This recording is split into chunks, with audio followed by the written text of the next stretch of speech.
gió cụ tù nia chế xia rong mùa có gió tu lo bà sang xin ơi nó tật các cái tật này chắc chế cái tuổi này mùa đó cái này chẳng màu khoát đấy mùa đó làm ba tàu ra đấy mùa đó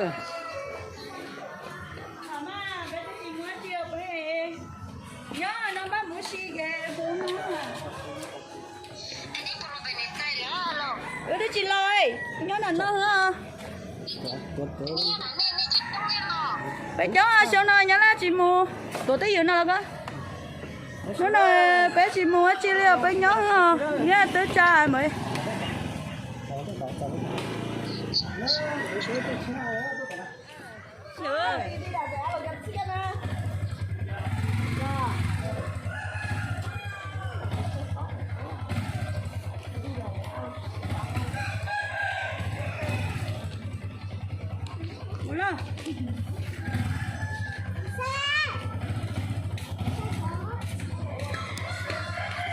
hào quá là gì? Nhớ đấy à? Kẹt đấy à? Hả? Mà xin đó. Nhớ cái có thể sao chị trust đấy là do mua đấy sao chị trust sắm không? Đây là chị sắm cho bé một cái. Mua đây. Thật sao nào đây?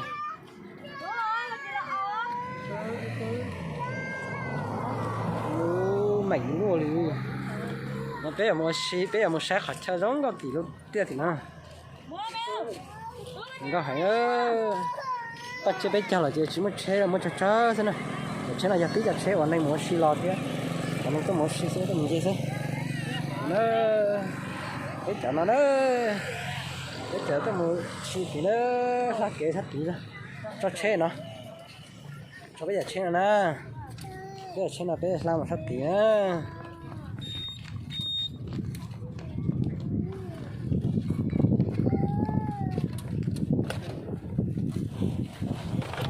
nó là mua sắt tiền chứ chỉ mất thế kia sao một tiền nhắc kia người tới con tê long tiền nó không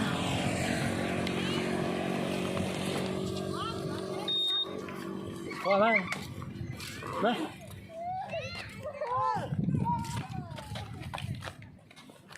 nó biết là cái tí này mua xe thì cái tôi nhớ là nó chơi biết cháu là chơi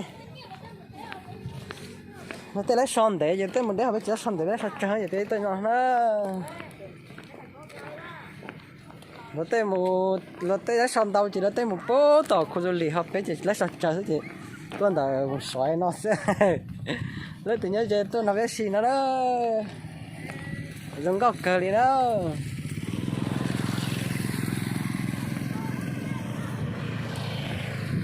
cái trong cờ đi theo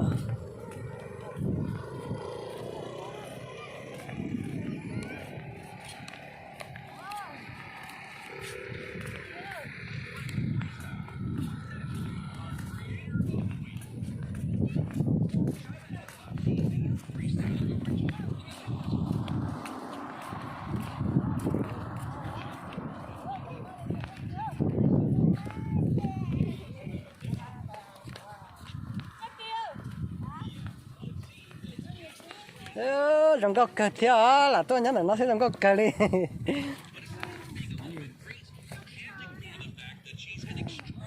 tôi xả thay đuôi chơi mua lần thứ thầu chơi thay đuôi nè rồng góc cờ đó theo xí nó là rồng góc cờ nè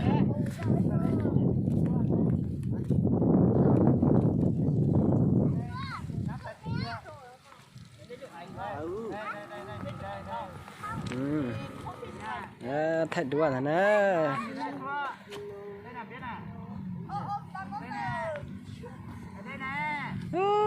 tôi mới có chỉ chia hả tôi mới có chỉ chia hàng ấy à chỉ chọc kia hả có đáy à có đáy chứ đáy đi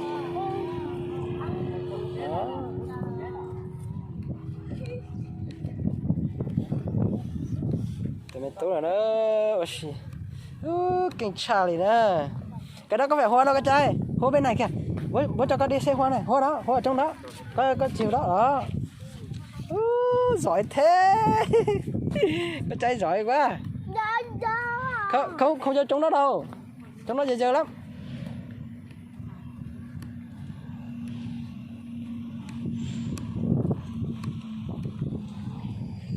Nó tôi xí cái gì nó bỏ bể rồi, tụi nó bị tôi xí chỉ bỏ đấy cái gì lên nó bỏ đấy cái khâu như to cái là cái bao giờ nó chỉ xí mà mình chỉ sai luôn chào xí nó lúc nào mà chỉ chào xí à là do họ chào check cái gì thôi thì mà nó chỉ biết chào chứ chỉ muốn check chỉ biết la tôi hỏi nó với tôi chỉ xí nó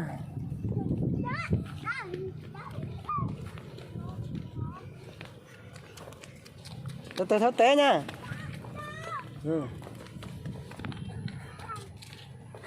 Đây là một vẻ đã căn chép bé hải.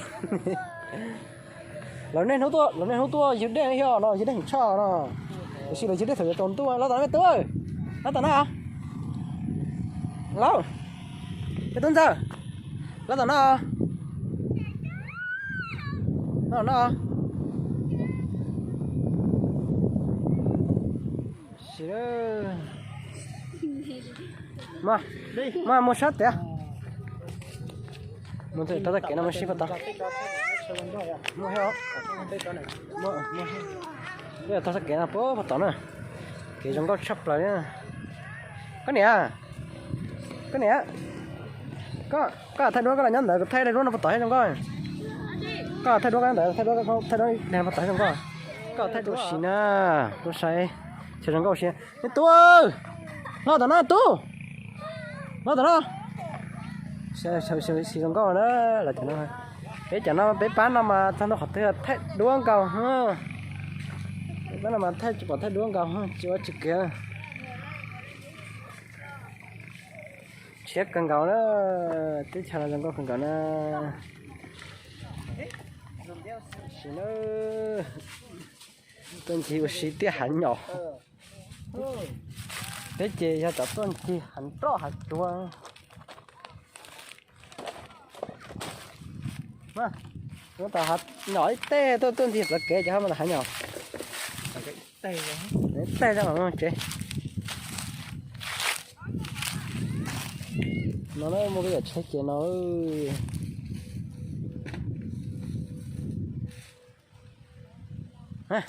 nó sao hạt nhỏ nó không gạo hay không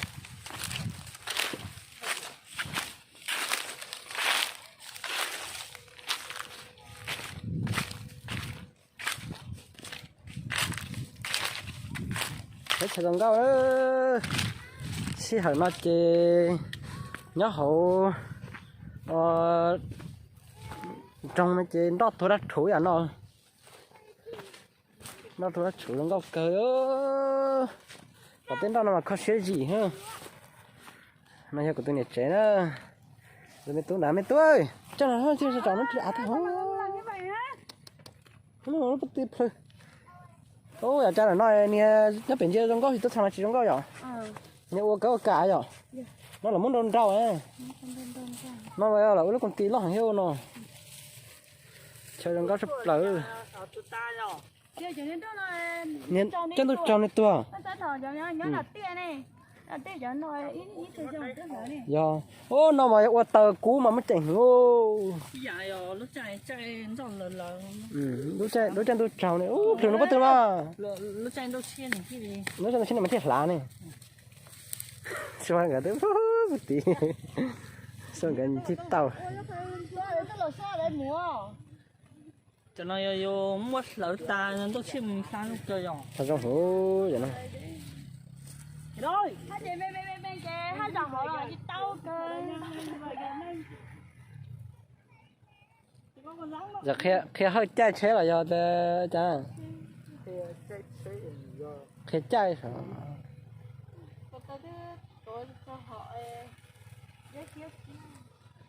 Bút chế em bữa. Chế đó. Chế cho mình chế ta. Tôi tê cho mình chế. còn có nó chế một món nó có ít tê hay vậy tôi thôi à đồ mang ở đâu của tôi mới tú có chỉ hai tổ xì nó chế khó trên thân nó nó à nó bật cười nè đó có là nằm cái hồng tao lên tao à ôi cha còn cái phi ở đâu nó vậy đây ơi mùa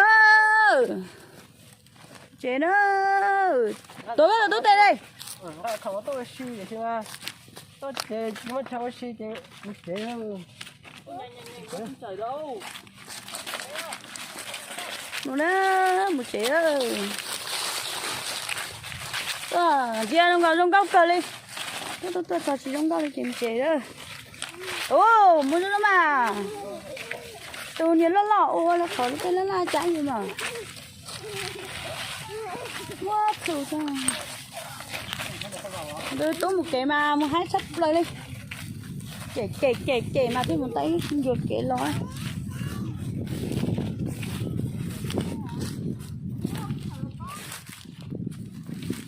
thì chắc nhớ đời là cá ba nó thấy đuôi này chỉ trong câu rồi của nó còn này mà nhớ phải con này chỉ cá chỉ muốn chế là rất cái nó cái gì sẽ nó chế chỉ muốn chế là sẽ nó ya tiệt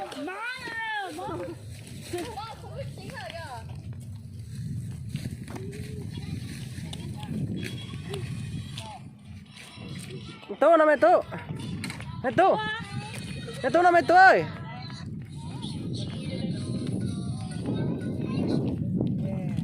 tôi nhớ hỏng trong thiết bậc cái gì đó cái nó có chắp lời nè sau này sao tới thì đặt không cái nó